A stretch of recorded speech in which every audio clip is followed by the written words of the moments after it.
It's time for this week's episode of Brandon Sports Talk, featuring in-depth interviews from those who are trending in the world of athletics.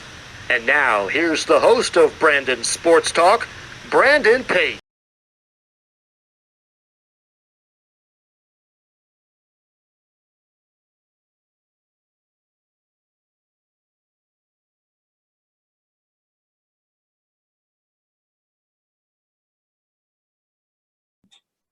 Welcome back to Brandon Sports Talk. In today's episode, I have a privilege to interview Fred Bowen, a sports author. How are you doing today?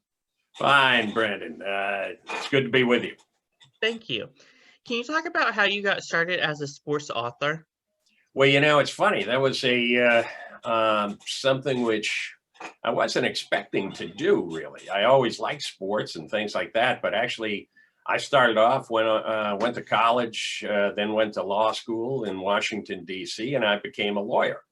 But the biggest thing that happened was I got married and had children, and particularly when my son, Liam, was growing up, I was reading him sports books. And I didn't think the sports books were very good. And so, I thought maybe I could try my hand at this. Now, I had done some writing for a general audience because my wife was a journalist with a local newspaper, and her editor asked me one time to write movie reviews. So I had been writing movie reviews for about a couple of years and had to give it up. But then, I started to think, oh, maybe I could do kids' sports books. That's pretty cool that your wife was a writer and you. Oh, yeah. No. I mean, she's, in fact, with particularly the first few books, but really all the books, she has been a huge, huge help. There is absolutely no way in the world I would have written 25 books without my wife. Well, that's pretty cool that you've written 25 sports books. Yeah, it's funny, but the great thing is that it seems like kids really like the books, and so they sell, and so once you get that, people want you to write more books, and it's fun to write the books. What are some of your most popular sports books that you've written for children? Well, the first couple, TJ's Secret Pitch and Golden Glove, I think have sold about as many as any other book. Some other popular titles are Winners Take All, which is another baseball book. Had a basketball book. Actually, I think I got it here real quick. Yeah. This is Outside Shot, and that has sold very well. So I write about baseball, basketball, football, and soccer in the books, and they all do pretty well. I think one of the things that happens is once a young reader likes one of the books, then in any series they pick up the other books, and that's great. Can you talk about whenever you were writing the quarterback season? Because I remember that one whenever I was growing up, I read that one. Oh, well, that's another popular title. And what it's about really is about a kid who first day of English class gets what he thinks is bad news, and that is that his English teacher wants him, Mrs. Egg, they call her, because she has I think Ignowski or something like that. Wants all the students to keep a journal and have 3 entries a week, and he is the main character is not happy about that. But after doing a couple, Ms. Egg says, hey, it seems like you like football. Why don't you write about football? And so he's going to be the quarterback, and so he is very much trying. He starts to notice more about what's going on, and that's really what the book is about.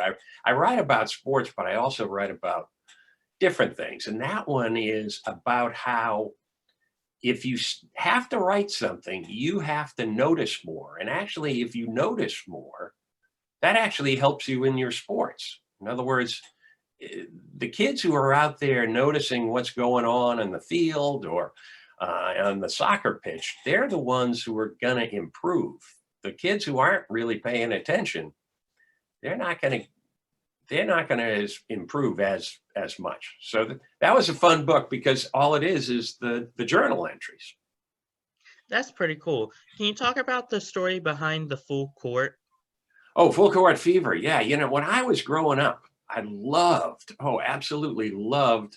Well, I was short at that time. I almost got to be 6 feet later, but I was one of the shortest kids in class. And so I really admired the early John Wooden UCLA teams because there was a team in the mid 60s, UCLA, which had a full court press.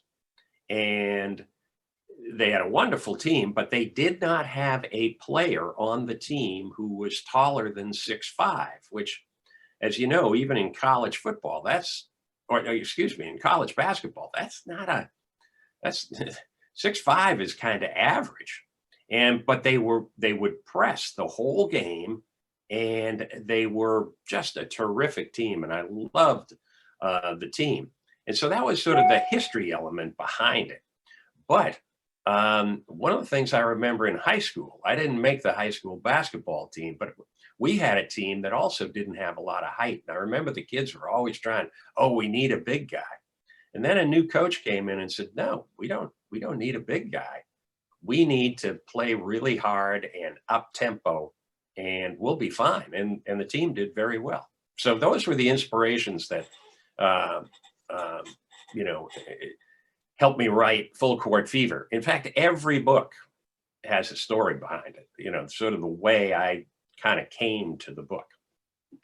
For all of your books that you have, is there a story behind, like a personal story? Well, sometimes there is. Yeah, sometimes that book that I mentioned that actually I think it sold the most of any of the books.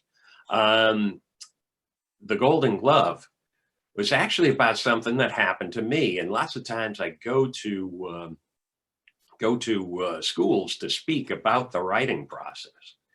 And I'll mention that the places where you get your ideas are things that happen to you and things that you see happening to other people or that you read about and that kind of thing. But that's things that are happening to other people. And The Golden Glove is about a kid who loses his favorite baseball glove and has to play with another one that he doesn't think is as good. And that is exactly what happened to me when I was 12 years old. I lost my baseball glove. I went to my father and said, well, Dad, I lost my baseball glove. You got to buy me another one. And he said, no, that's not the way things work around here. He said, you go out and find a glove. And I went to my friend, a guy named Paul Jones, who had a couple of older brothers and stuff. And I kind of got this kind of a beat up old glove. And, I was thinking, this is terrible. I'm 12 years old. I was a little league all-star. I thought I was a big deal, and I've lost my glove. Well, the year before, I remember I played 20 games at second base, and I made 2 errors with my favorite glove that I lost. When I was 12 years old, I played 20 games, made 2 errors at second base with an old beat up glove. And of course, my father had taught me a great lesson.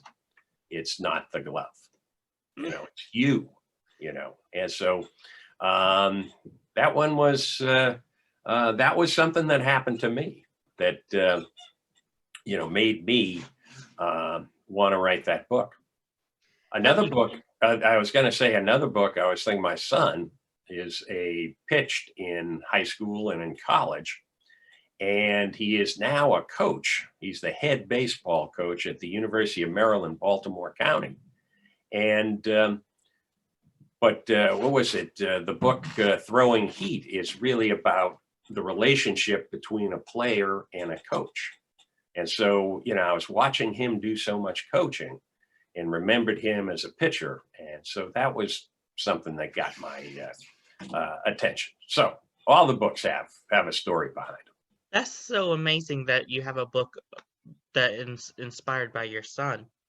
Yeah, I mean, he was, he played a lot of baseball, and I've watched, and now it's funny when people ask me, Well, I'll go to a school and kids are like, who's your favorite team? And I'll say the UMBC Retrievers. It's my son's, he's the head coach of that team. They are my favorite team. Um, more than the Nationals or anybody else. That's pretty cool. Have you written books about all sports, or are there some sports that you haven't wrote Yeah, about? the books. I have I have 4 sports that I do. I do baseball, basketball, football, and soccer. Those are the 4 most popular sports for kids in the country. I also write a weekly kids sports column for the Washington Post and have since April 2000. So I've written more than 1,000 columns for the Washington Post. And I write about all sports in that. In fact, what was it? A week ago, the column comes out on Thursday. So today was about the Masters and the new golfer who is trying to change golf, Bryson DeChambeau or DeChambeau. And but the week before, I wrote about drone racing and about a 14-year-old kid who used to live around the Washington area, now is out in Detroit, who races drones and is one of the top drone racers in the world. And he also makes the drones. So he's a 14-year-old kid who's doing, so I write about a lot of different sports for the column, but the books are just the 4 major sports. Have you wrote any volleyball books yet? No, I haven't. Although volleyball is very popular, and particularly, I see a lot of games on television, and particularly women's volleyball is very popular. In fact, my son has taken his 2 daughters, who are very young, 6 and 4, and taken them to games, and they love it. They just, it's exciting. And but I don't think there's a big enough audience for a volleyball book. But I have written about volleyball because it's a very popular, particularly high school sport. Can you talk about, of course, like whenever you do book signings, what is your most favorite part about book signings? Well, it's interesting. More than book signings, I go to schools and I talk about the writing process to kids. And I think what I try to do is I go in and I try to show them I start off by saying, listen, I'm a husband, I'm a dad, I was a lawyer, I coached more than 30 teams when my kids were growing up. And I also write books and I write for the newspaper. And what I'm trying to get across is the idea that, writers are just regular people who happen to like to write and get their thoughts down. And you don't have to be anybody special to be a writer, but you do have to kind of notice things and then want to tell a story. And that's and so when I go in to talk to kids, and I love to talk to kids and meet the kids who are enthusiastic about the books, I try to get across the idea that, this is not something impossible. And that when I started in grade school, I didn't like the writing assignments. I didn't, my teachers would have me write an essay or something. I didn't want to do it. But then gradually I started to enjoy it a little bit more. Worked on the high school newspaper, the yearbook, wrote some things. And so that, that's the idea that I want to get across. Can you talk about the first time that one of your books was sold and how it was filled to you? Sure. Well, one of the things, the first book, I told you that I was thinking, the books I was reading to my son were not very good, and I was going to try to write a book. Well, the first book I wrote didn't turn out that good. I remember I sent it to an agent and she said, well, I was trying to make it into a mystery and a little bit of this and pitching it for a little older crowd, maybe YA, in other words, young adult. And she said, this doesn't really work. But she said, the parts about sports are really good. So I think maybe you should write, maybe something, you may want to concentrate on that. And so I did, and I came up with the idea of for the book TJ's Secret Pitch. But as is so often in publishing, when you're a new writer, the publishers aren't like, oh my goodness, of course we'll take your book. No, most of the times you're going to get rejected. And in fact, that book, TJ's Secret Pitch, was rejected 17 times. And I have to say, I was ready to give up. I was, oh boy, this is too hard. This is too much. But one person wasn't ready to give up, and that was my wife. And so she said, no, you stick at it. She calls me Bo. I stick at it, Bo. I think this is good. And actually, some of the rejections were positive. In other words, they liked parts of the book. They had some suggestions for changing it. So I changed it. And then I met my publisher, Peachtree Publishers, at a convention in Baltimore. And they liked the book. And I also, by that time, had the idea for a series. And they liked that idea. And so I just turned in, let's see, what'll be my 23rd or 24th book with Peachtree in the series. And in fact, we're talking about making more books.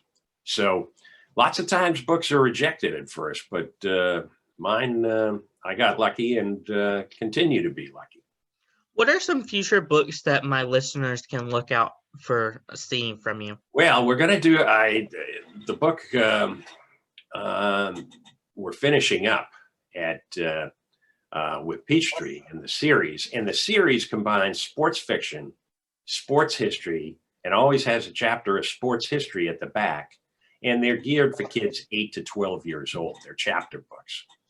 And the next one's going to be a soccer book, and it's going to be a mystery. And it's about a trophy, a soccer trophy that had disappeared from the town library like 40 years before. And they never found it. And these kids become intrigued about it. And one thing they find when they start to look into it is that there's another very famous soccer trophy that disappeared about 40 years ago and has never been found. And that is the original World Cup. It was stolen from Brazil in 1983 and has never been found. And so that's the inspiration for the book. And then I think I should show you this. The latest book is a book called Gridiron, and it is a history of the National Football League for kids. And as you can see from the cover, it has spectacular artwork by the award-winning artist, James Ransom. Well, James and I are doing another sports history book, and that's going to come out in 2022. And so, yeah, it's great. Writing books is a lot of fun, and I'm really happy that it seems that kids like them and publishers want to publish it. That's so amazing and wonderful that you've done books like that, and wonderful illustration. Well, I don't do the illustrations. I can tell you that.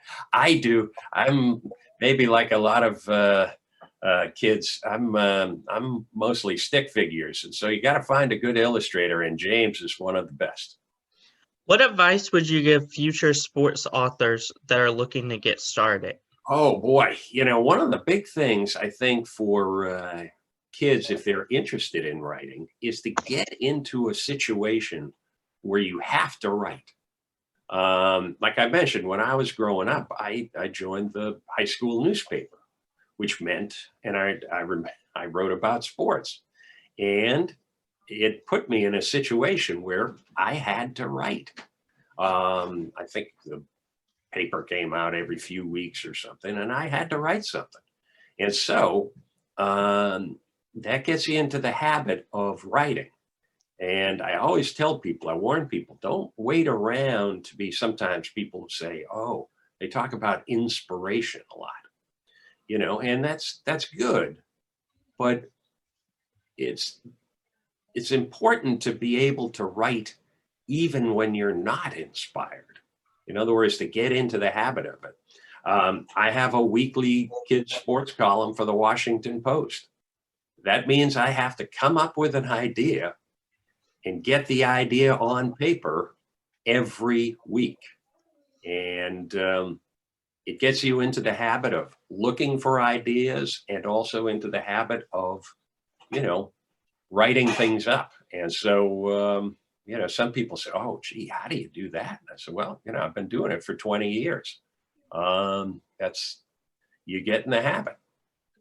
That's wonderful advice. Where can my listeners find you at on social media, along with finding your books at? Sure. One of the things, the books, you can find online, Amazon, Barnes and Noble online. All the books are there, and you can order them that way. I really encourage people, particularly these days with the pandemic, if bookstores are open, or if you can. Thank you again, Fred Bowen, for your interview. You can find all of his books on Books A Million, Amazon, or anywhere that you have a local bookstore. Thank you again, Fred Bowen, for your interview, and best of luck.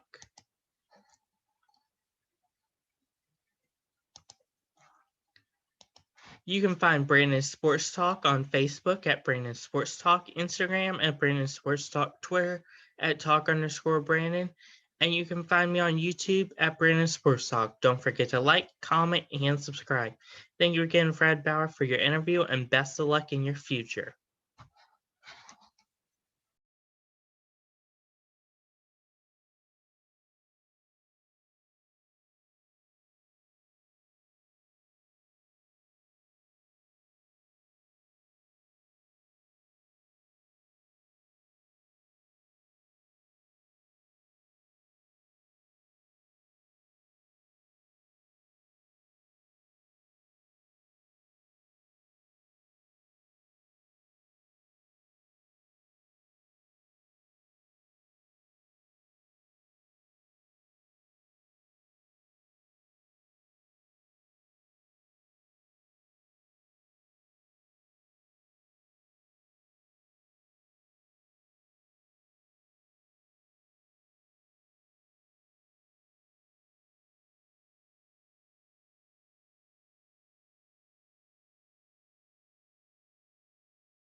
You've been watching Brandon Sports Talk.